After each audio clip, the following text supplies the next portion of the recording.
샬롬, 우리 남산의 성도 여러분들을 주님의 이름으로 사랑하고 축복합니다. 예수제자학교 온라인 강의가 시작된 지 벌써 7번째 시간입니다. 오늘은 팬데믹 시대의 영성 회복이라고 하는 조금 거창한 주제인 듯 보여지지만 이 주제 또 이 강의를 통해서 우리 남산 성도 여러분들이 조금이라도 우리 하나님과 가까워지는 그런 시간이 되시기를 주의 이름으로 축복합니다. 네, 저희들이 이 시대에 특별히 21세기에 가장 많이 대두되는 말들 가운데 하나가 이제 영성이라는 말이에요. 근데 이 영성이라는 말을 우리 교회 안에서만 쓰는 것이 아니고 그 영성을 다른 종교에서도 쓰고요. 심지어는 일반인들도 그렇게 쓰게 되죠. 그래서 이 영적인 가치 또 어떤 회복 이런 단어들이 참 많이 쓰여지는 시대입니다. 그런데 특별히 지금의 상황이 무엇이냐면 팬데믹 시대이잖아요. 그러니까 뉴 노멀 시대라고도 이야기하죠. 그러니까 정상적이지 않았던 시대가 이제는 그 비정상의 시대를 살아가고 있는 때입니다. 그래서 교회도 또 우리의 일상도 예전과는 다르게 처음에는 좀 마스크 쓰는 게 어색했지만 지금은 마스크를 쓰고 있어야 되고 안 쓰면 오히려 그것이 어색한 시대를 살아가고 있습니다. 작년 2월부터 우리 남산교회에서도 기획위원회를 통해서 담임 목사님과 또 여러 우리 시무장로님들 또 교역자들 고민하고 애쓰면서 이제 정부 방침에 따라 계속해서 이제 저희도 진행하고 있죠. 피로도가 있습니다. 그래도 이제 시간이 1년이 훨씬 훌쩍 넘다 보니까 어느 정도는 익숙해서 교회에 오시기도 하고 또 때로는 탄력적으로 영상을 통해서 내 영혼을 가꾸는 시대를 살아가고 있습니다. 교회 입장에서는 참 안타까울 때가 많이 있는데요. 그러나 여러분 이런 시대에 상황과 환경이 그러하니까 못 모이는 거니까 못하니까 어쩔 수 없으니까 우리 그냥 말아야 되겠다 이렇게 생각하는 분들이 꼭 계시거든요. 근데 이제 오늘 강의의 핵심은 무엇이냐면 이런 시대가 이렇게 종식이 된다 할지라도 분명히 우리 평생에 또 다른 일들을 만날 수 있을 것입니다. 또 하나는 우리가 전통적으로 알고 있었던 어떤 주님과의 교제의 어떤 양식들이 이게 막혀 있었을 때 우리는 어떻게 우리의 영을 다스리고 회복하고 또 주님과의 만남, 주님과의 교제가 뒤떨어지지 아니할까? 이런 부분에 대한 고민이 좀 목회자로서 있게 되었습니다. 예전에는 그냥 오시면 됐잖아요. 교회 프로그램들이 만들어지고 예배가 언제나 주어지고 그리고 내가 얼마든지 이곳에 참석하고 참여해서 그 길을 걸어가면 되는데 지금은 이제 그런 시대가 아니게 되었습니다. 그래서 이 영성의 회복이라고 하는 말은 무언가 우리가 좀 이렇게 어려워졌다, 좀 힘들어졌다라는 것을 의미하기도 해요. 그러나 이것을 부정으로 보는 것이 아니라 오히려 이런 팬데믹 시대를 통해서 하나님과의 관계가 조금 더 진실하게 들어가게 되기를 원합니다.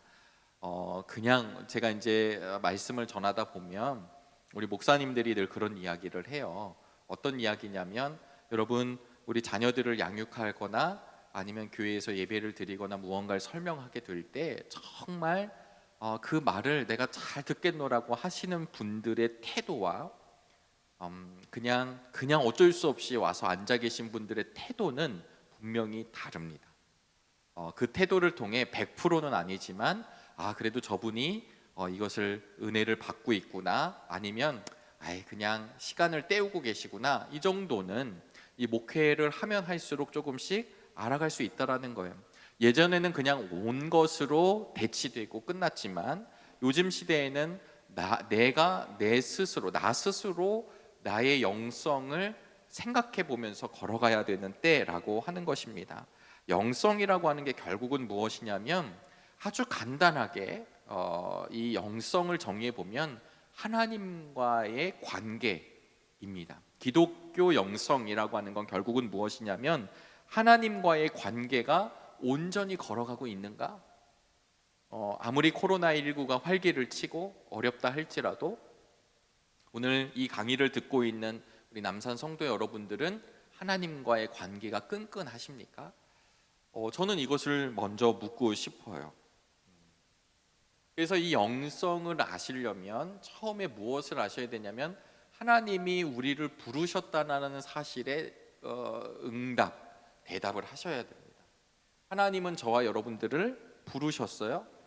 왜 부르셨냐면 사랑하시기 때문이죠. 사랑하시기 때문이고 저와 여러분들을 하나님의 자녀로 불러주셨습니다. 하나님의 자녀로 부르신 것뿐만 아니라 하나님의 거룩한 일에 부름을 받았어요. 그래서 이것을 이제 어떤 목사님들은 이렇게 표현을 하기도 해요. 자녀로 불러주셨다. 이게 콜링 하신 거잖아요. 그러니까 이게 무엇이냐면 소명입니다. 소명. 불러주셨어요. 우리를 불러주셨어요. 자녀로. 불완전하죠. 저희 아이들을 이렇게 키우면 아시겠지만 애들이 처음부터 완벽하게 태어나는 게 아니잖아요. 가르침을 받아야 되고 공동체의 규칙도 익혀야 되는 것처럼 어렵습니다. 그러나 하나님은 그런데도 불구하고 죄 가운데 있었던 우리들을 불러주셨어요. 소명. 그런데 이 소명으로 끝나지 않고 하나님 자녀됨으로 끝나지 않고 하나님의 일꾼으로의 사명을 주시죠. 그것을 뭐라고 얘기하냐면 사명이라고 얘기합니다. 사명. 그러니까 소명과 사명이 오늘 저에게도 여러분들에게도 있는 거예요. 그러니까 하나님의 부르심이라고 하는 것은 결국은 무엇이냐면 소명마다 사명자의 길로 가는 것입니다. 그럼 사명자라고 하는 건 뭐냐면 결국은 우리는 이제 감리교도들이니까 웨슬리 목사님이 얘기하셨던 성화, 우리가 예수님처럼 예수님을 닮아가는 그 완전한 성화를 위해서 걸어가는 것처럼 내가 시작을 했으면 하나님의 나라를 향해서 걸어가는 거죠. 물론 이거는 제가 이렇게 설교할 때도 말씀드린 도식적으로 우리는 한 번도 퇴보 안 하고 가는 건 아니지만 하나님의 나라를 향해서 점차 가는 그 길, 이것을 영적인 길이다, 영성의 길이다, 아니면 이 과정 자체를 어떤 요즘 이제 영성 신학자들은 이 과정, 하나님을 향해 나아가는 길, 예수님을 닮아가는 길, 이 길을 영적인 훈련이다. 네, 이렇게 표현하기도 해요. 훈련 받는다라고 하면 이제 우리 보통 군대를 생각하잖아요. 군대 가서 막 힘들게 훈련하는 거. 그게 아니라 이 훈련이라는 말 자체는 주님과 동행하며 그 거룩한 여정에 가는 것, 이것을 기독교 영성이라 얘기합니다. 기독교 영성이라 이렇게 얘기를 합니다. 당연히 이런 훈련과 지금 제가 이렇게 화살표로 이렇게 적었잖아요. 이런 것처럼 방향이 참으로 중요합니다. 이 시대에도 사람들의 영성을 강조하면서 어떤 이들은 어떤 뉴 에이지, 뭐 이게 이제 새 시대의 음악 이렇게 표현을 하지만 뭐 또 아주 보수적이고 극단적인 분들은 야 이건 사탄의 음악이야 이렇게 표현하지만 그런 음악들을 잘 들어보시면 사람들이 점점 그 음악에 막 빠져들어가는 거죠. 요가를 왜 한다고 그러죠? 단순히 몸을 단련하고 우리의 몸에 대한 것도 있지만 깊이 들어가 보면 이런 요가, 명상, 수행 뭐 이런 모든 것들이 결국은 이 시대에 이야기하는, 사람들이 이야기하는 어떤 영성이라고 얘기할 때가 참 많이 있습니다. 그것과 우리가 좀 구별되기를 간절히 바랍니다. 그래서 우리 믿음 개신교의 이 사람들 중에 이런 부분을 이제 자체적으로 좀 비판을 해요. 오직 믿음으로, 오직 말씀으로, 오직 예수 그리스도, 이게 이제 종교개혁의 신앙이거든요. 그런데 문제는 그 오직 믿음이라고 하는 말에 내가 믿었으니까 다 끝났다 이렇게 표현할 때가 참 많이 있는 거예요. 믿었으니까 끝났다. 그래서 의외로 믿음과 행동에 대한 이 갈등의 이야기들이 참 많이 있습니다. 그러나 성경을 우리들이 잘 살펴보면 믿으면 끝 이렇게 얘기하지 않고요. 온전히 믿는 성도는 그분의 성품을 닮아 하나님의 거룩한 모양으로 나가게 되어 있습니다. 그래서 조금 더 신학적으로 제가 말씀을 드리면 이 영성을 다시 한번 정의할 때 이 영성의 핵심은 무엇이냐면 예수 그리스도의 형상을 본받아 나아가는 것입니다. 아들의 형상, 아들은 여기서 예수 그리스도이죠.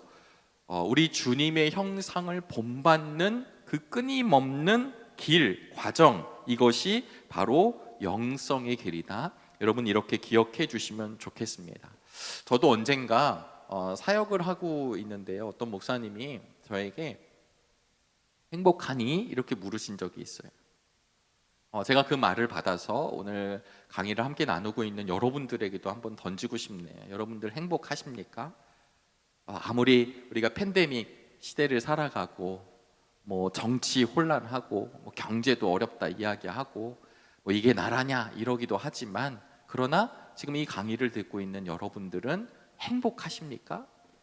이 물음에 우리가 서로 아멘 할 수 있기를 간절히 바랍니다.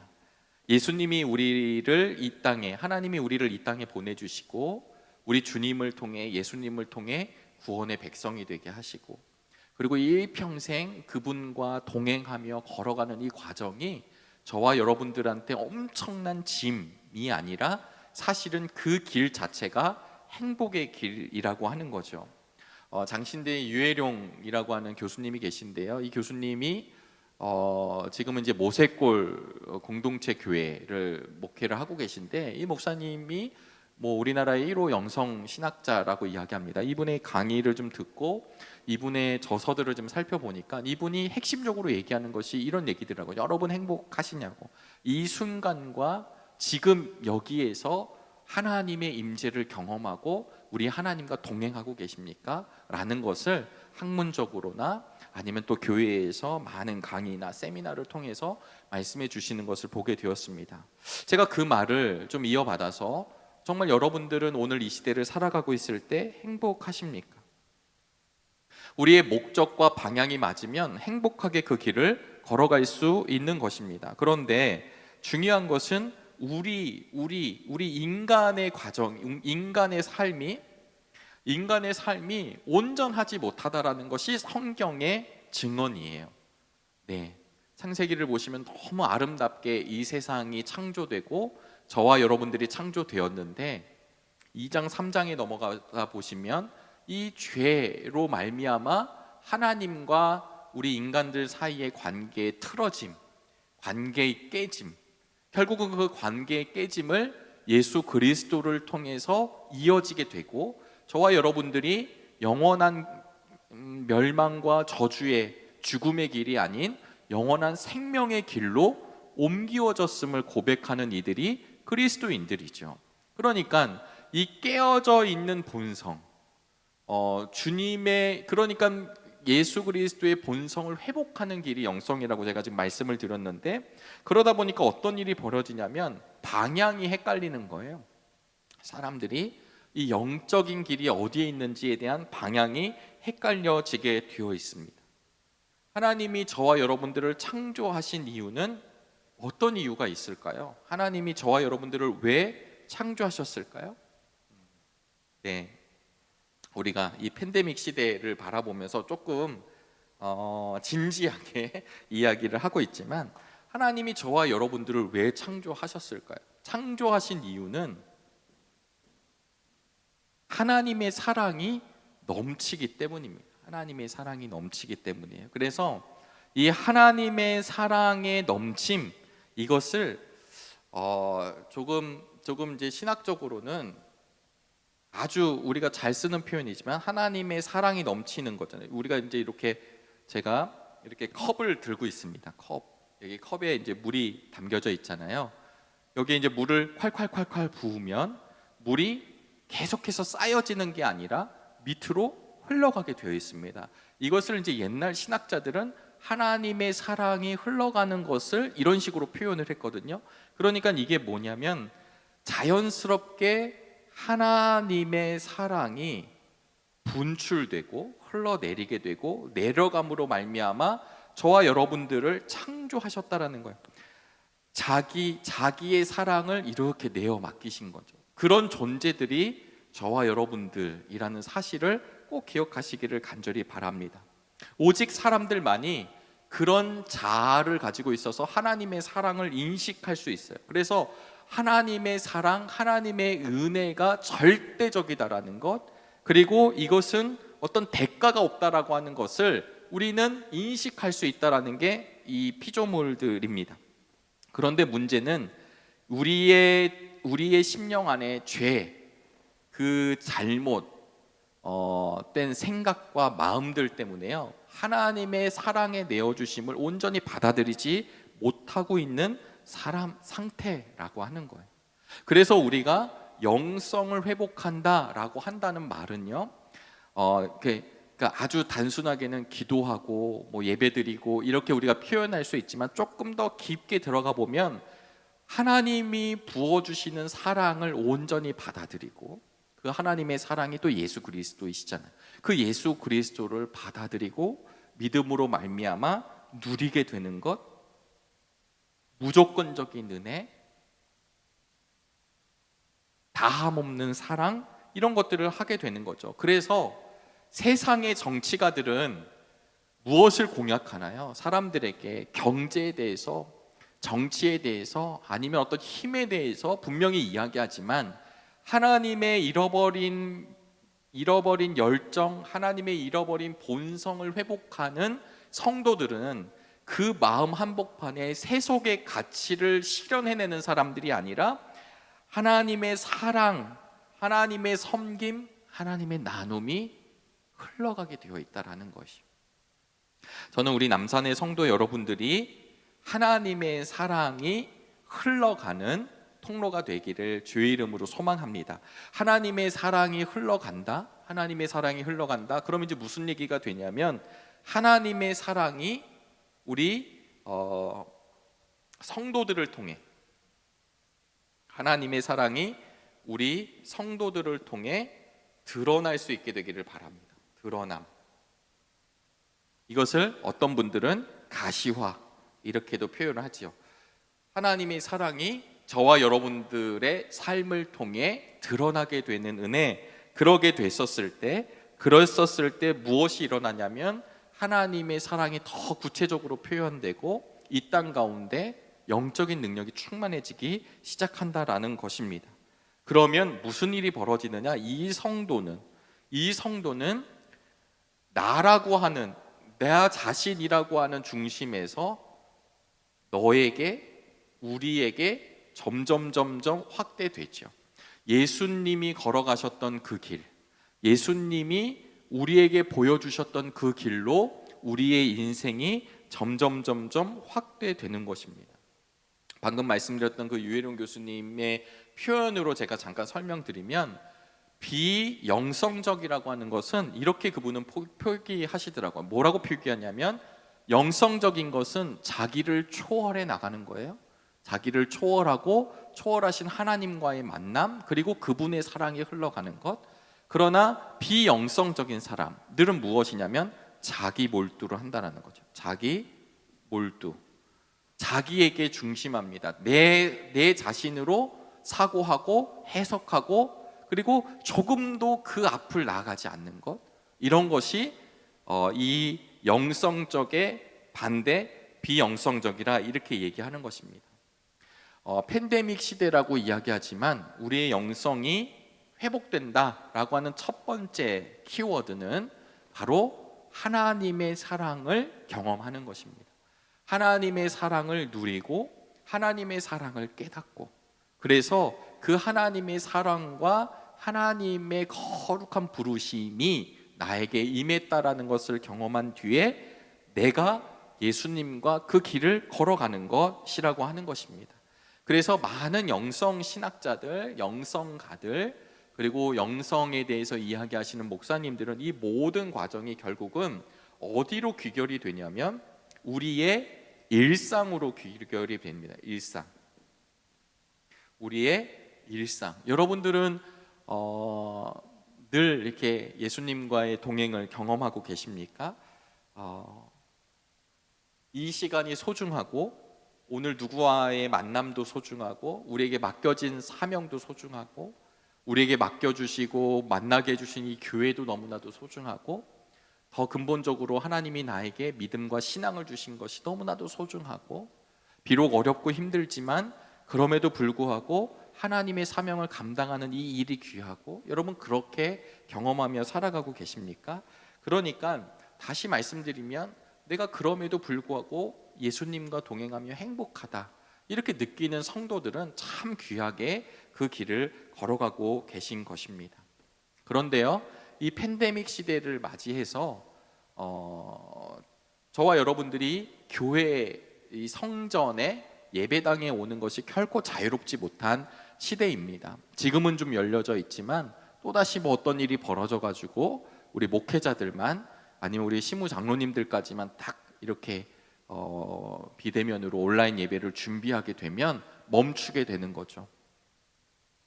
그래서 막 협박도 당하고요, 오게 되고 일이 터지면. 그래서 지금 같이 우리가 애찬의 공동체도 나누어야 하고 식탁 공동체도 되어야 하는데 그럴 수 없는 상황 환경 속에 놓여져 있습니다. 그러면 지금 이 시대에 우리 교회를 통해서 예배를 드리고 함께 나누고 하는 어떤 과정들은 두 가지 정도가 있어요. 지금 그냥 큰 범주로 보면 현장으로 오거나 아니면 이제 우리 지금도 이렇게 강의를 하고 있는 온라인이라고 하는 이 매체를 통해서 우리가 이제 접하게 되는 거죠.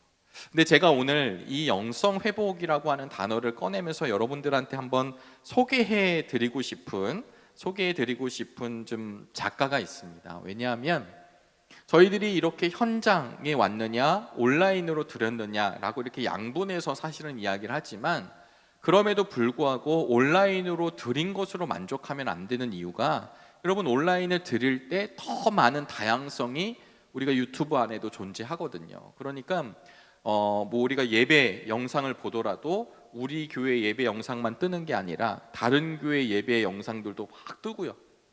또 예배 영상들만 뜨는 게 아니라 내가 이제 막 검색한 알고리즘에 의해서 내가 막 보고 싶었던 거 아니면 뭐 이런 거 이제 다 보잖아요. 그러니까 여기 다른 영역들이 막 뜨게 돼요.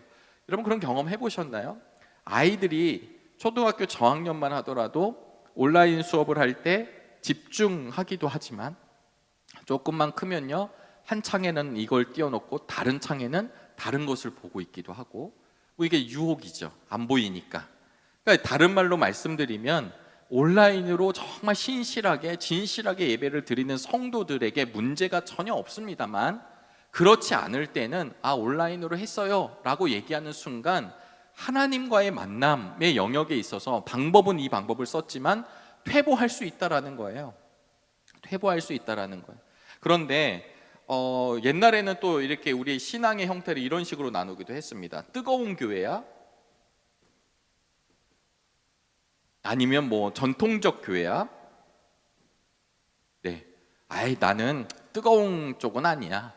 나는 좀 조용한 쪽이야. 이렇게 얘기하시는 분들도 있고, 또 어떤 분들은 거기 너무 조용한 거 아니야? 조금 뜨거워야 되는 거 아니야?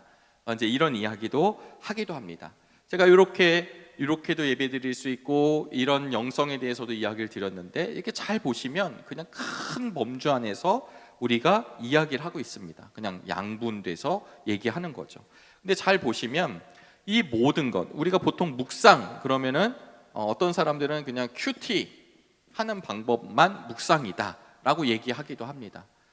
그래서 어떤 분들은 무엇이라고 얘기하냐면 이 영적인 유사성에서 좀 낙심하는 성도들이 있다라는 거예요. 그리고 하나님은 한 번도 우리들을 내어버리신 적이 없습니다. 하나님은 한 번도 우리를 이렇게 버리시거나 관심을 끄시거나 하나님 스스로가 우리를 향해서 막 힘들어하시거나 그런 적이 없으세요. 그런데 왜 우리는 하나님과의 관계에 대해서 좀 어렵고 힘들게 될까? 그것을 어떤 분들은 영혼에 무감각하다. 왜냐하면 지금 이런 행태들이죠. 예를 들면 내가 나는 이건 아니야, 이거야. 그리고 그냥 그게 안 되면 머물러 있는 겁니다.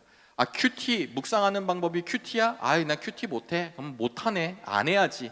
이렇게 됐을 때 하나님과의 관계, 하나님과의 만남의 길들을 자기 스스로가 제한을 하고, 그리고는 그냥 무감각해져 가는 거죠. 여러분 처음에는 좀 죄송하고 힘들고 교회 몇 번 한두 번 안 나오는 것 좀 이렇게 하지만 이게 한 달이 되고 1년이 되고 10년이 되고 20년이 되잖아요. 무감각해지는 겁니다. 날마다 드리는 것, 날마다 뭘 하는 것이 깨어지기 시작하면 무감각해지는 거죠. 그래서 요즘은 이 시대에는 이제 심리적으로나 상담에 대한 이야기들이 참 많이 대두가 되고 또 그런 부분에 대해서 케어도 받는 시대입니다. 마이어 브릭스 유형 지표라는 게 있죠. 뭐 그전에는 다른 지표들이 있는데 이 마이어와 브릭스가 유형을 지표했다 해서 MBTI라고 하는 성격 유형 검사가 있습니다. 저도 아마 2000년대 중반 MBTI 칼 융의 심리 유형론을 근거로 마이어와 브릭스라고 하는 사람이 유형 지표를 만들었어요. 그래서 이 사람들이 이걸 만든 이유가 뭐냐면 뭐 옛날에는 뭐 담즙질, 뭐 우울질에서 네 가지, 또 어떤 또 일본에서 또 발생된 혈액형 이런 걸로 대부분 이제 사람들이 좀 기질이 다르다 이런 표현들을 하잖아요. 그런 것처럼 그런 것이 조금 더 발전이 되어서 MBTI 이 유형이 나오게 됐는데요. 이 유형 지표를 잘 보시면 I와 E, 외향적이냐 내성적이냐, 그 다음에 N, S, 직관적이냐 감각적이냐, 그 다음에 F, T, 그 다음에 이렇게 감각으로 받아들이느냐 사고하는 형이냐, 아니면 P, 인식하느냐, 아니면 J, 판단하는 형이냐. 이게 그래서 이제 그 사람의 에너지가 어떻게 분출되는가, 그 다음에 그 사람이 사물에 대해서, 세상에 대해서 어떻게 인식을 하는가, 어떻게 판단을 하는가, 어떻게 생활 양식을 하고 있는가, 이렇게 극단적인 것을 가지고 이 조사를 하면 이게 16가지 유형이 나오거든요. 제가 이제 2000년대 중반 우리 그 실천신학 교수님 과목에 들어갔다가 처음으로 이제 그 수업 때 이런 것들을 처음 해보게 됐고 한 3번 정도 했거든요. 3번 정도 하니까 저는 I, N, F, J 형이 나왔어요. 3번 다 이렇게 나왔습니다. 그러니까 여기서 말하는 I, 여러분들이 보기에는 외향적인 것처럼 보이지만 좀 지극히 내성적인 사람이거든요. 그래서 INFJ. 그래서 저는 요 형이 이제 그들이 이름 붙이기로는 예언자형이라고 그래서 뭐 어쩌고 저쩌고 저쩌고 이제 이렇게 나옵니다. 요즘 포털을 검색하시면 이 MBTI에 대해서 뭐 많이들 얘기가 나왔어요. 제가 이야기를 드리는 건 뭐냐면 이 MBTI를 통해서 무엇을 지금 보고 있냐면 사람들이 다 획일하지 않다라고 하는 것을 이제 드러내는 거죠. 부부가 살다 보면 더 많이 사신 분들도 계시겠지만 부부가 평생 만나요. 틀리잖아요. 틀려서 싸운 이야기들, 틀려서 아파하는 이야기들이 참 많아요. 그래서 그 부분에 대해서 계속해서 서로 인정하고 받아들이고 이렇게 하는 거죠. 그래서 지난번에 어떤 이렇게 예능 프로그램을 보니까 김수미 씨가 이제 좀 맞아가네 이런 얘기를 하시더라고요. 그런 것처럼 부부들도 완전하게 둘이 똑같을 수가 없는 거예요. 서로 다른 패턴, 환경을 가지고 있는 것처럼 또 교회 안에도 서로 다른 성향들의 사람들이 있다라는 것을 이 성격 기질 혹은 성격에 대한 어떤 유형 구분을 통해서 지금 많이 알려져 있는 상황입니다. 그래서 저 사람은 좀 저렇게 조용한 걸 좋아하는구나, 저 사람은 조금 이렇게 액티비티 하구나, 활동적이구나, 뭐 이런 것들을 좀 판단할 수 있고, 그리고 그것에 대해서 사람을 좀 이해하자라고 하는 의미에서 이런 성격 유형들이 나오게 됐습니다.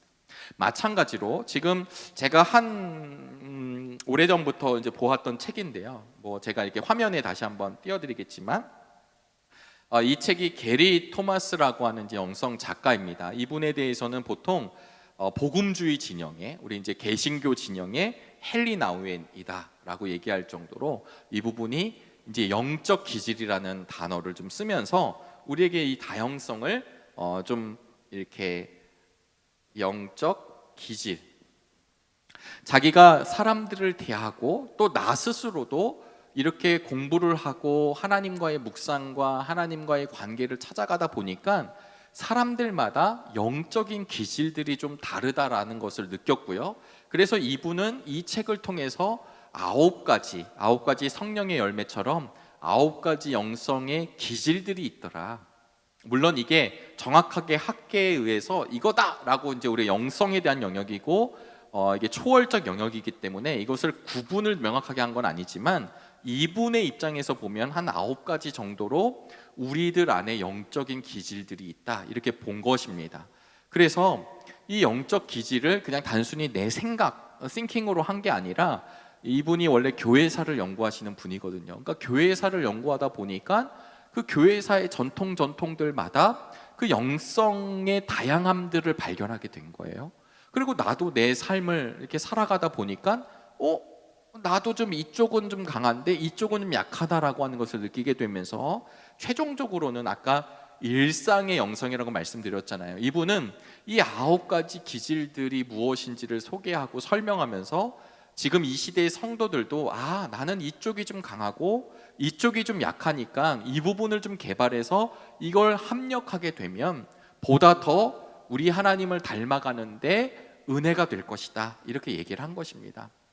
그래서 여러분 지금 말씀을 드린 것처럼 자기 초월적인 상황에서 예수님을 닮아가는 그 길 가운데 다양한 영적인 기질도 있다라고 하는 사실을 우리 남산의 성도 여러분들이 좀 기억해 주시기를 간절히 바랍니다. 이 영적 기질은 뭐 성격 기질하고 똑같다 이렇게 말씀드릴 수는 없지만 이 영적인 기질이 무엇이 있는지를 좀 잘 간략하게 제가 말씀을 드리겠습니다만 이 영적 기질들을 한번 살펴보시고 나는 좀 이쪽 기질이 강하구나 이렇게 하고 끝나는 게 아니라 그럼 저쪽 영성을 통해서 나도 좀 보완하고 저런 영성을 가지고 있는 사람들도 있구나 라고 이해하고 인정하는, 그래서 팬데믹 시대의 영성 회복이라고 하는 결국 다양한 하나님을 만나는 그 귀한 길들이 열려져 있음을 여러분들이 기억해 주시기를 간절히 바랍니다. 이 게리 토마스라고 하는 이제 영성 작가가 이제 이렇게 인사이트를 얻었던 것이 무엇이었냐면 토저 목사님의 이제 경고였었어요. A.W. 토저라고 하는 유명한 이제 기도에 관한 글들을 쓰시는 목사님이신데요. 이 목사님이 뭐라고 얘기했냐면 우리가 기계적으로 신앙생활을 하다 보니까 그냥 주어진 환경에서 신앙생활을 하다 보니까 우리의 신앙생활과 믿음 생활이 기계적인 과정, 여기서 기계적 과정은 그냥 이렇게 흘러가는 거죠. 그냥 눈 뜨면 가고 오고 이런 과정을 함으로 말미암아 하나님 그분과의 친분을 잊어버린 시대다 이렇게 진단을 했어요. 참 통찰력 있는 거죠. 친분을 잊어버린 거예요. 기계적 관계를 통해서. 그래서 오늘 이 게리 토마스 다른 구분들도 있지만 제가 게리 토마스의 이 9가지 기질을 좀 말씀을 드리고 이 마지막 부분에서 여러분들은 어떠신지 한번 살펴보시고 그리고 이 강의를 마무리할까 합니다. 게리 토마스가 처음으로 이렇게 9가지 영성 중에 첫 번째가 무엇이었냐면요, 자연주의 영성이에요. 자연주의 영성. 이 자연주의 영성은 이 건물 안에서는 참 이렇게 은혜가 안 되는 거예요. 그래서 outside 밖으로 나가는 겁니다. 밖으로 나가요. 여러분 그런 경험 해보셨잖아요. 저는 많은 산들은 가보지 못했지만 설악산을 참 좋아합니다. 설악산. 그럼 이 설악산 가보면 이게 너무 아름답잖아요. 네. 이 산이 더 아름답고 이 산이 더 아름답고 얘기할 수는 없지만 그런 그 산을 보면서 하나님의 창조를 바라보는 거죠.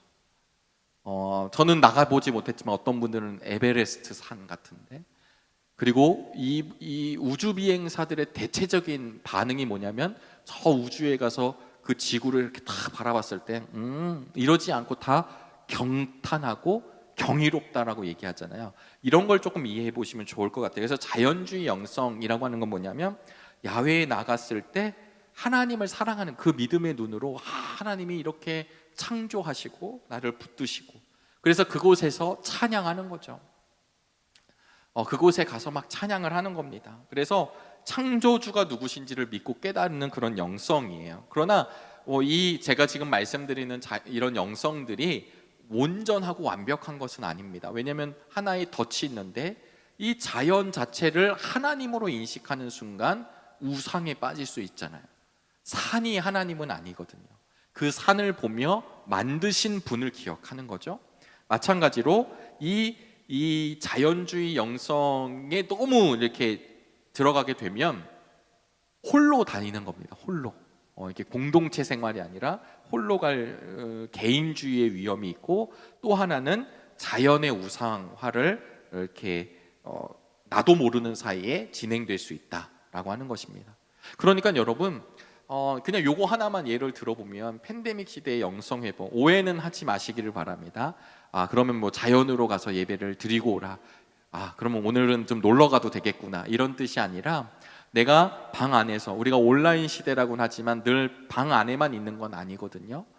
그랬었을 때 그곳에 가서 하나님을 찬양하고 하나님을 만날 수 있고 하나님의 임재를 경험할 수 있는 길이 있다라는 것을 지금 말씀드렸습니다. 두 번째는 무엇이냐면, 지금 제가 첫 번째는 자연주의 영성이라고 말씀을 드렸어요. 두 번째는 감각주의 영성입니다.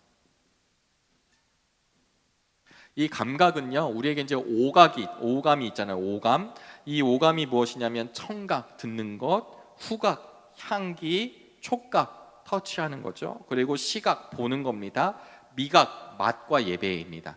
그러니까 이 감각주의 영성이라고 하는 건 뭐냐면, 내가 갖고 있는 이 오감을 가지고 하나님을 사랑해 가는 거예요. 하나님을 사랑하고 경험하고 임재를 누리게 되는 거죠.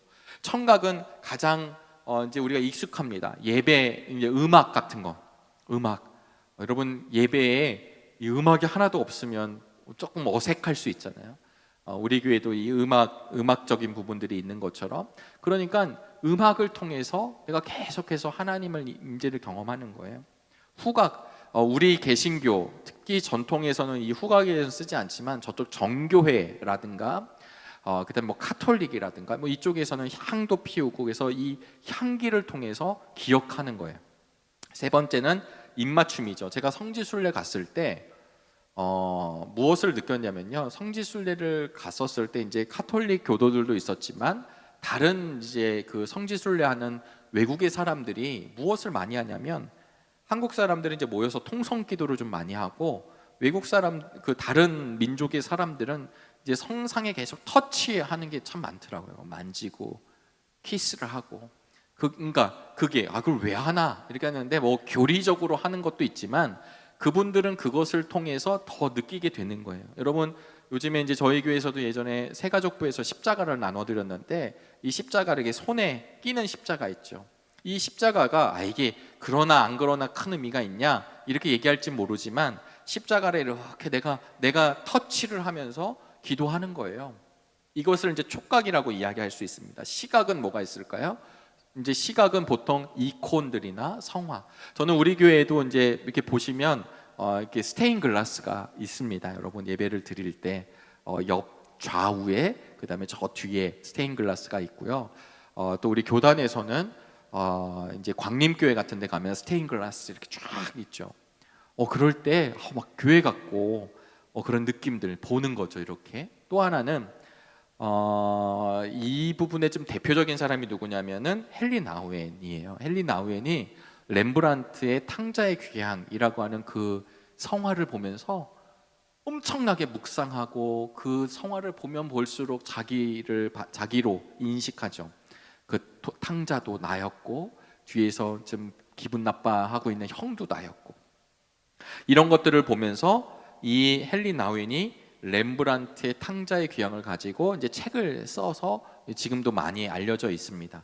이런 게 시각입니다. 그러니까 보는 것을 통해서 하나님의 사랑과 임재를 경험하는 겁니다. 미각은 조금 우리에게 좀 덜하지만 성찬을 얘기를 들 수 있겠고요. 또 하나는 유대인들 같이 꿀송이보다도 더 달다 이렇게 얘기했을 때 정말 아이들에게 그 꿀과자를 준다고 그래요. 이런 과자, 말씀을 암송할 때나 아니면 이런 거 할 때 정말 귀한 것들, 맛있는 것들을 주는 것, 이런 것을 통해서 그 하나님을 사랑하게 되는 거죠.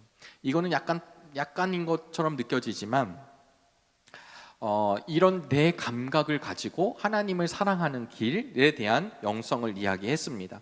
근데 여기서도 좀 단점이 있는데, 단점이 아니라 좀 극복해야 되는 점은 무엇이냐면, 너무 음악에 치중하다 보니까, 여러분 아시겠지만 음악을 그냥 들을 수 있거든요.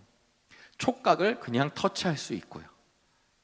그 다음에 보는 걸 그냥 계속 볼 수 있습니다. 이게 뭐냐면, 예배에 집중하거나 하나님을 집중하지 않고 어느 순간 하나님이 사라지고 그 미 자체, 아름다움 자체에 내가 빠지게 되는 우화를 피해야 한다.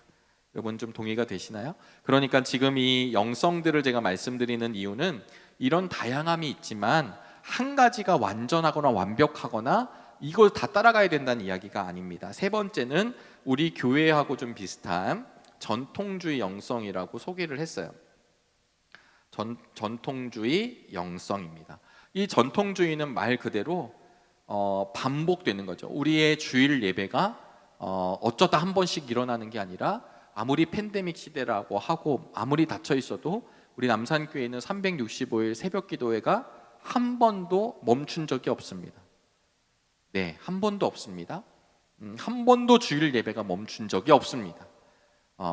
이게 계속 반복이죠. 반복. 이 반복을 통해서 일상이 견고해지는 거예요. 또 하나는, 이런 전통주의 영성, 전통주의 교회에서는 보통 우리 이제 보시겠지만 저 앞에도 흰색, 지금 부활절 후 몇 주일입니다. 우리 예배 때마다 제가 이렇게 사회 때 고백하고 나가는데요. 그럴 때 절기를 좀 이렇게 반복적으로 지키죠. 교회력을 지키죠.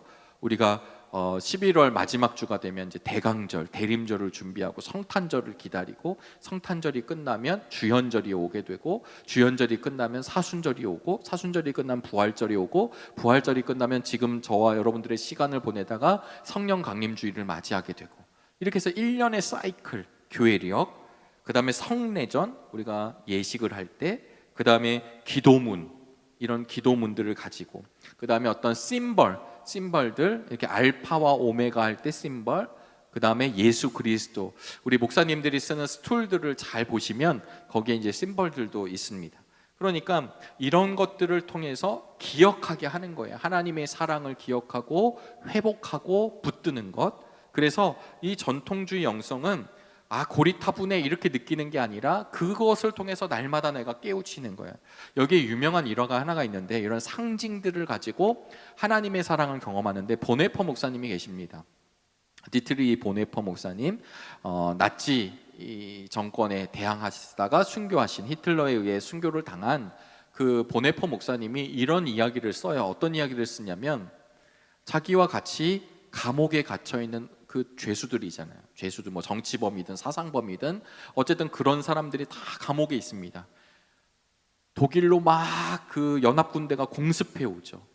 우리는 지금 일상이지만 그 당시는 전시 상황이기 때문에 언제 내가 죽을지 모르는 상황이에요. 그런데도 불구하고 보네퍼 목사님이 뭐라고 자기의 책에 기록을 했냐면, 이 사람들이 그 막 공습이 울리고 막 폭탄이 떨어질 때는 기도한다는 거예요. 하나님, 한 번만 저희를 살려주시면, 오늘 우리 이 공습으로부터 지나가게 하시면 제가 한번 일을 하게, 이렇게 얘기하고, 공습이 딱 끝나면 언제 그랬냐는 듯 그냥 이 사람들이 돌아가는. 좀 다르죠.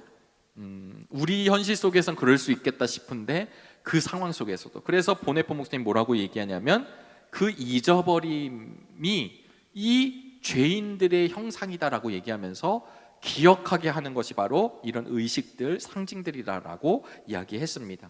그런데 문제는 여기에서도 극복해야 될 게 뭐냐면 기계적인 반복이에요. 그러니까 오늘 주일이니까 가야지, 엄마가 가라니까 가야지, 애들이 가라니까 가야지, 그리고 예배 그냥 하던 대로 하고 오는 거죠. 이런 기계적인 반복, 의식의 우상화를 피해야 되는, 극복해야 되는 게 있습니다. 네 번째는 금욕주의 영성이에요. 금욕주의 영성. 여러분 아시겠지만 이제 이 금욕이라고 하는 건 뭐냐면, 고독하게 그리고 단순하게 하나님을 사랑해 가는 거예요. 성경의 대표적 인물은 아마 세례 요한이지 않을까 싶네요. 그러니까 저 광야에 가서 홀로 하나님을 찬미하고, 사막의 교부들, 뭐 이런 사람들이겠죠.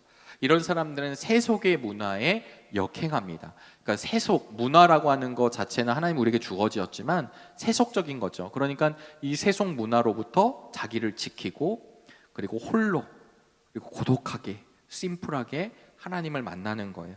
그래서 이 금욕주의의 특징들 중에 하나가 뭐냐면 고독함이 있고요. 이 고독함은 외로움과는 좀 다른 겁니다. 자기 스스로가 그 고독의 길을 걸어가고요. 청빈해요. 네, 이게 군더더기 없는 거죠. 그 갖고 있는 것도 부담되는 겁니다. 그리고 자기 스스로에게 굉장히 엄격하게 절제를 하며 금욕적인 영성을 가지고 가는 겁니다. 그래서 사실은 참된 금욕주의자들은요, 자기에게는 굉장히 엄격한 거죠. 그러니까 나 스스로는 그 죄와의 싸움 그리고 하나님과의 관계를 위해서 아주 그냥 거기에 들어가지만 남에 대해서는 너그러운 사람들입니다. 근데 문제는 뭐냐면 이게 금욕주의 자체가 개인의 영성이 굉장히 강조하다 보니까 이 개인의 영성을 지나치게 강조하고 내가 이러니까 방금 말씀드렸다시피 너는 왜 못해? 라고 이렇게 정죄할 때가 많이 있는 거죠. 같이 고통을 구하게 한다거나 이런 것들을 좀 조심해야 합니다. 그리고 이 금욕주의 영성의 대표적인 사람이 누가 있냐면 웨슬리 목사님의 엄마이신 수산나 웨슬리가 있어요. 왜냐하면 수산나 웨슬리 이제 사모님이죠. 사모님이 애들을 많이 키웠잖아요. 그런데도 불구하고 항상 자기 홀로 하나님과의 만나는 시간을 꼭 정했다고 그래요. 그게 찰스 웨슬리, 존 웨슬리에게 이렇게 이어갔다고 그러죠. 그래서 이게 아이들을 두고 어디론가 떠날 수 없었으니까 이 수산나 웨슬리 사모님이 하셨던 방법이 뭐가 있냐면 이제 제가 영국 의복은 잘 모르지만 이렇게 자기 앞치마를 이렇게 머리를 탁 가리는 거예요. 그러면 앞이 보이지 않잖아요. 그러면 그러는 시간 동안 하나님 앞에 기도하고 하나님 이렇게 찾는 거예요. 그 시간만큼은 자녀들도 엄마가 하나님과 교제하고 기도하는 시간이라고 인식해서 엄마를 건들지 않았다고 그럽니다. 그래서 금욕주의 영성이라고 하는 건 뭔가 이게 막 이렇게 떠나고 뭐 이런 거라기보다는 키워드는 고독하고 청빈하고 엄격한 겁니다. 다섯 번째는요, 행동주의 영성이 있습니다. 이 행동주의 영성은 성경의 가르침과 하나님의 가르침 이것을 통해서 이 시대의 구조악들과 싸워 나가는 거예요. 정의롭지. 그래서 정의의 하나님을 가장 인식을 하고 있죠. 그래서 이 행동주의 영성가들은 계속해서 이야기하는 것입니다. 부조리한 것에 대해서 아니면 무언가 잘못되고 있는 방향에 대해서 이야기를 할 수밖에 없는 거예요. 네, 여러분 좀 이해가 되시나요? 그래서 지금도 잘 보시면 사회운동을 이렇게 펼쳐나가게 될 때 물론 세상에서는 정치적 이념 아니면 사상 아니면 그런 것들로 자기의 목적으로 자기 목표를 가지고 이렇게 투쟁도 하고 뭐 이렇게 하지만 이 기독교 영성 안에서의 행동주의라고 하는 건 하나님의 가르침에 대해서 얘기하는, 여기에 들어가는 분들 중에 누가 있을까요? 존 웨슬리 목사님도 들어가시죠. 왜냐하면 노예제도를 반대했거든요. 하나님의 피조물인 우리가 지금 그 시대를 살진 않았지만 미국도 그러했고 유럽도 그러했고 이 노예를 쓰고 사는 것이 너무나 자연스러운 사람들, 우리 조선도 마찬가지였잖아요. 그런데 그거에 대해서 하나님의 사랑을 깨닫고 나서는 아니다라고 당당하게 외치는 거, 이게 쉽지 않다는 거 잘 아실 겁니다. 행동주의 영성가들입니다. 사회개혁에 참여하는 겁니다. 근데 문제는 여기에 이제 극복해야 되는 건 뭐냐면 나는 행동을 하고 너는 안 하니까 나는 엘리트 의식을 갖게 되는 거예요. 그리고 계속해서 무언가와 싸우다 보니까 계속해서 내 안에 막 사랑이 넘친다기보다는 적의가 넘칠 때가 많다라고 하는 지적을 하고 있습니다. 그래서 이런 분들은 반드시 하나님과의 만남, 하나님과의 영성을 분명히 하고 그 길을 걸어가야 된다라는 것이죠. 이게 이제 다섯 번째 영성의 분류를 해볼 수 있습니다. 여섯 번째는요, 박애주의 영성. 박애주의 영성. 박애는 말 그대로 이웃 사랑, 이웃 섬김으로 하나님을 사랑하는 거예요. 이웃을 사랑하면서 하나님을 만나고 하나님의 사랑을 경험하는 겁니다. 오늘 우리 저와 여러분들이 올 한 해 시작하면서 에스더서 지금 느헤미야 이렇게 말씀을 강해를 듣고 묵상을 하고 있는데, 거기에 보시면 모르드게가 그러했죠. 모르드게가 에스더를 취하는 거.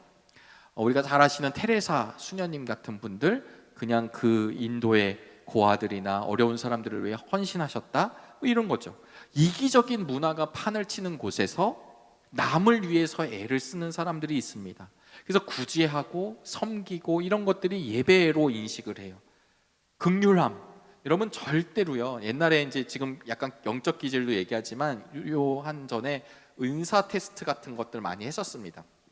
은사 테스트 같은 걸 해보면 여기서 뭐 이제 교사로서 좀 은사가 있는지, 내 탤런트가 있는지, 하나님 주신 재능이 있는지, 아니면 뭐 또 뭐 섬김, 구제, 뭐 독신, 뭐 이런 것들에 대한 어떤 은사들을 테스트하면서 자기가 잘 맞는 곳으로 가야 되는. 제가 노래 음치인데 성가대 쓰라고 그러면 물론 그것도 너무 귀하지만 너무 힘들잖아요. 내가 막 노래할 때마다 스트레스 받는 사람인데 하나님의 노래를 더 잘 불러야 되는데 거기가 들어가 있는 거. 내가 아이들을 누군가를 가르칠 때마다 막 기쁨이 넘치는 분들이 계세요. 우리 교회도 사회봉사부가 막 지금은 조금 멈춰져 있지만 음식을 만들고 막 그걸 나르고, 이것을요 여러분 긍휼한 마음이 없는 사람이 어떻게 한 번은 할 수 있지만 지속적으로 못 하는 거죠. 그러니까 이 박애주의 영성이라고 하는 건 결국은 누군가를 섬기는 거예요. 보는 거예요. 어려운 이웃들이 눈에 들어오는 거죠. 그래서 그 사람들을 계속해서 어떻게 보면 이제 사회적 약자들에게 이제 가는 겁니다. 근데 여기에도 좀 약점이 있는데요. 이 약점 극복해야 되는 점이 무엇이냐면 바로 사람들, 그러니까 나는 돕고 너는 안 돕는다, 이런 판단이 들어갈 수 있고, 두 번째는 가장 가까운 자기의 가족들에게 소홀할 경향들이 있대요. 있습니다. 그러니까 이런 부분들을 잘 극복해서 내 주변에 있는 사람들도 잘 사랑하고 다가가서도 이렇게 하는 것이 박애주의다. 일곱 번째입니다. 일곱 번째는 열성주의입니다. 이 열성주의 영성은요, 열성주의 영성은 신비한 것, 축제로 하나님을 사모하고 사랑하는 거예요. 그러니까 막 기적이 나타나고요. 그다음에 열광적인 예배 현장들. 조금은 이제 이게 중첩이 될 수 있지만, 예전에 제가 어렸을 때 많은 이제 기도원들이 활발했었잖아요. 저희 교회 모교회에서는 이제 한월산 기도원을 많이 갔는데요. 지금도 기억나는 건 뭐 화려한 음악은 아니었지만 한월산 기도원에 앞에 이렇게 북 치시는 분 누군가가 있었고, 북을 계속 치는 거예요. 북을 더 치고 그 다음에 막 이제 막 통성기도하고 막 들어가는데, 이게 막 뜨거운 게 이렇게 어린 저에게도 느껴질 정도로. 이걸 잘 보시면 뭐가 있냐면 열정주의죠. 여러분 젊은이들 예배, 젊은이들 수련회 가시면 일단 기본적으로 찬양 1시간씩 하는 겁니다. 1시간씩 하고 막 뛰고 막 외치고 열정적으로 막 들어가는 거죠. 그 열정 가운데 하나님의 사랑을 경험하고 하나님의 신비도 경험하고 막 나타나는 거예요. 축제와 같은 것들. 초대교회 사도들이 아마 그러하지 않았을까 우리가 보통 예상합니다. 기쁨과 감격 속에서 그 예배를 드리는 거예요. 찬양 가운데, 기도하는 가운데 막 들어가는 겁니다. 근데 문제는 여기에서도 이제 극복해야 되는 게 뭐냐면, 이렇게 막 신비, 기적 이쪽으로 가다 보면 뭐 지성을 무시할 때가 있는 거, 아니면 너무 체험에 의존하게 되는 것, 이런 것들을 좀 극복해야 합니다. 여덟 번째는 묵상주의 영성입니다.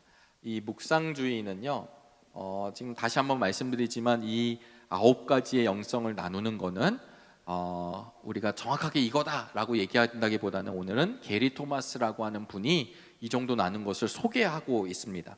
이 묵상주의 영성은 사모하는 거예요. 하나님을 사모함으로 말씀을 사모함으로 하나님을 사랑하는 겁니다. 그래서 하나님과 계속 교제하는 거, 막 기도, 그래서 막 이게 여러 가지가 중첩이 되지만 아주 키워드는 말씀을 계속 묵상하고 그 말씀 가운데 하나님과 교제하고 온전히 기도하고 계속 그분과의 교제, 이렇게 나아가는 것을 보통 묵상주의 영성이라고 이야기합니다. 근데 이제 이런 분들의 극복해야 되는 건 뭐냐면 계속 영적인 탐식을 하려고 그러는 거예요. 계속 막 그 어떤 경건한 책들 아니면 계속, 그러니까 세상으로는 못 나가고 계속 이 안에만 머무르려고 하는 이런 한계들이 있습니다. 마지막 9번째입니다. 마지막 9번째는 지성주의 영성입니다. 지성주의 영성. 이 지성주의 영성이라고 하는 건 뭐냐면 생각으로 하나님을 사랑하는 겁니다. 대표적인 분이 아마 우리가 너무나도 잘 아는 사도 바울이지 않을까 싶습니다. 배울 때마다, 그러니까 무언가를 새롭게 배울 때마다 하나님과 막 가까워지는 거예요. 궁금했던 게 풀릴 때마다. 그래서 신학적인 책들, 성경 공부, 변증하는 것, 이런 것들에 계속해서 들어가게 되는 겁니다. 그래서 이분들하고 이렇게 대화를 할 땐 책이 없으면 안 돼요. 제 친구 중에, 이게 공개적인 거지만 책을 너무 싫어하는 애들이 있거든요. 너무 싫어하는 애는 지성주의 영성을 댈 수가 없습니다. 이 지성주의 영성은 생각으로 하나님을 계속해서 알아가고 탐구하고 그러면서 해답을 얻고 그러면서 자기의 영성이 커져 나가는 거죠.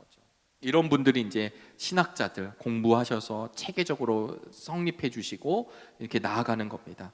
그래서 이 게리 토마스라고 하는 분은요, 이 모든 것들이, 이런 다양한 기질들이 있다라는 것을 이미 오래전에 소개를 하고 그런 것들을 이야기하면서 결국은 하나님의 영성이라고 하는 건 뭐냐면 하나님의 영혼을 가꾸는 일, 하나님의 정원을 가꾸는 일이라는 거예요. 그래서 여러분들도 지금 이렇게 9가지를 들어보셨지만 어떤 분들은 행동주의가 좀 강하실 수 있습니다. 부조리한 것을 못 참는 거죠. 금욕적인 거, 그래서 난 청빈하고 세상의 것들이 그렇게 필요하지 않고 심플하고 단순하고 고독하게, 그러면서 묵상하고 연결이 될 수도 있겠고요. 그러나 또 어떤 분들은 열성적인 분들이 계세요. 그래서 막 거기 그 예배를 참석했을 때 희열이 느끼고 막 하나님의 막 부르심을 듣고 말씀을 듣고 막 들려지고 막 이런 분들도 있는가 하면, 또 어떤 분들은 그 전통적인 예배, 그 형식, 그것이 중요해서 다 거기에서 하나님의 임재를 체험할 때가 있죠. 우리 교회 예배도 3부 예배는 전통적인 예배를 지금 지키고 있고요. 그래서 오르간 반주, 이제 이 교회 전통에 따라서. 그러나 또 2부 예배는 앞에 열린 찬양을 통해서 찬양으로 조금 더 다가가려는 영적 시도를 또 이 시대에 맞게 우리 남산교회가 하고 있습니다. 어떤 분들은 보는 걸로, 시각으로, 촉각으로, 그리고 그분을 기억하면서 들어가는 것, 어떤 분들은 밖으로 나가는 것에 대해서 밖에 나가서 하나님을 찬양하고 찬미하는 것, 밖에 사랑하고 긍휼한 마음으로 그 누군가를 품고 누군가를 선교 사역을 돕고, 어떤 분들은 책과 지성 탐구를 통해서 영성이 나아가는 것을 알 수 있습니다. 9가지가 다 있을 수는 없겠지만 때로는 내가 부족한 것들이 이런 것들도 있구나를 깨닫고요, 또 나만 갖고 있고 쟤는 하지 않는다고 해서 누군가를 정죄하고 판단하는 것이 아니라 그럴 수 있다라고 하는 것을 인지하면서 나아가게 되는 거예요. 우리 교회사 역사를 보면 그 방향에서 계속 달라지는 것을 많이들 경험한 적이 있었습니다. 그러니까 뭐 이런 부분에 있어서 서로 맞지 않아 가게 되고, 저는 이런 걸 이렇게 보면서 우리가 이런 영성의 가장 영성의 목표는 결국은 예수 그리스도입니다. 예수님을 닮아가는 것, 예수님과 같이 동행하는 것이에요. 또 우리 감리교를 창시하시고 우리 감리교도의 체계를 만드셨던 웨슬리 목사님도 마찬가지죠. 웨슬리 목사님이 뭐 부흥회만 하신 게 아니라 현장에 나가서 행동주의 영성도 가지고 있었고, 그리고 아주 청빈한 금욕주의 영성, 전통주의 영성, 이런 거 다 갖고 계셨거든요. 그리고 모라비안 교도들, 이 모라비안 교도들은 어떻게 보면 감각적이고 그 다음에 열성적인 사람들입니다. 이런 사람들 앞에서 하나님의 어떤 구원의 확신에 대해서 다시 확인하고 그 다음에 회심하는 사건이 이루어지게 되면 받아들여지게 되고, 그 다음에 늘 돌아다니셨고, 저는 그래서 웨슬리 목사님, 우리 감리교여서가 아니라 이런 웨슬리 목사님이 한 가지로만 나간 게 아니라 여러 가지 영성이 있었다라는 거예요. 오늘 강의가 이제 어느덧 시간이 되었지만 팬데믹 시대의 영성 회복이라고 하는 게 제가 제목을 붙이고는 너무 후회했거든요. 너무 거창해가지고. 그러나 이 강의를 이제 준비하면서 우리 남산교회 성도들이 오늘 교회를 왔냐 안 왔냐? 교회는 오셔야 돼요. 예배를 드리셔야 되고 하나님과의 만남을 사모하셔야 합니다. 말씀을 놓지 마셔야 되고. 그러나 이런 상황 가운데서도 다양한 영성의 길이 있음을 알고, 사랑하는 여러분들, 오늘은 뭐 어쩔 수 없으니까, 아니면 뭐 이러면 안 되니까가 아니라, 그런 가운데 나에게 주어진 하나님과의 만나는 그 많은 길들을 좁히지 마시고 그런 길 가운데 하나님의 은혜를 체험하시는 축복이 있게 되기를 주님의 이름으로 소망합니다. 성경의 말씀 우리 마지막에 한 구절 좀 보려고 하는데요, 마가복음 12장 30절 말씀이에요. 제가 읽어드리겠습니다. 내 마음을 다하고 목숨을 다하고 뜻을 다하고 힘을 다하여 주 너의 하나님을 사랑하라 하신 것이요. 여기에 보시면 마음과 목숨과 뜻과 힘, 이런 것이 그냥 한 가지의 영성이 아닙니다. 많은 것들을 함축하고 있는 거예요. 내 몸도, 내 영도, 내 마음도, 영혼 육이 하나님을 찬양하고 우리 주님을 따라 닮아가면서 그 사명을 감당하는 길, 행동주의 영성가들만 행동을 하는 게 아니죠. 결국은 이 게리 토마스라고 하는 이분은 결국은 무엇을 이야기하냐면, 이 다양함 속에서 일상 안에서 계속해서 내가 하나님의 사랑을 체험하고 하나님의 사랑을 나누고 그 하나님의 사랑이 분출돼서 흘러가게 하는 사명이 영성적 삶이다 얘기하고 있습니다. 사랑하는 여러분, 팬데믹 시대가 속히 종식되고 다시금 예전과 같은 상황이 되기를 간절히 바랍니다. 그러나 오히려 이 멈추어져 있는 시대에 정말 하나님과의 관계가 내가 온전한가 올바른가를 더 깊이 묵상하고 만나는 시간 되시기를 역설적으로 여러분들에게 말씀을 드립니다. 오히려 이때 예전과 같지 않으니까 우리의 믿음이 퇴보하는 게 아니라, 예전과 같지 않게 하나님을 더욱 간절히 붙들고 그 간절히 붙드는 가운데 하나님을 체험하고 그 체험하는 가운데 내 영적 기질을 가지고 나아갈 수 있게 되기를 주의 이름으로 소망합니다. 긴 강의 함께 들어주셔서 감사하고요. 더 궁금하신 분들이 있으면 나중에 이 부분에 대해서 조금 더 자세하게 나누도록 하겠습니다. 기도하고 마치도록 하겠습니다. 하나님, 상황과 환경이 우리의 마음을 해하지 아니하도록 붙들어 주시옵소서. 여러 가지 상황과 환경에 우리의 마음이 빼앗기거나 합리화하지 아니하도록 붙잡아 주시어서 오직 예수 그리스도로 말미암아 승리하는 우리 남산의 성도들 되게 도와주시옵소서. 우리의 영성이 회복되어 주님과 동행하며 승리하기를 원합니다. 다양한 영적 기질이 있음을 알게 하여 주시고 그러는 가운데 개발하며 또 하나님의 말씀을 묵상하며 또 하나님과 동행하는 그 은혜의 시간들이 여러 가지 형태로 나타날 수 있도록 주님 붙잡아 주옵소서. 이 모든 말씀 살아계신 예수님의 이름으로 기도하옵나이다. 아멘.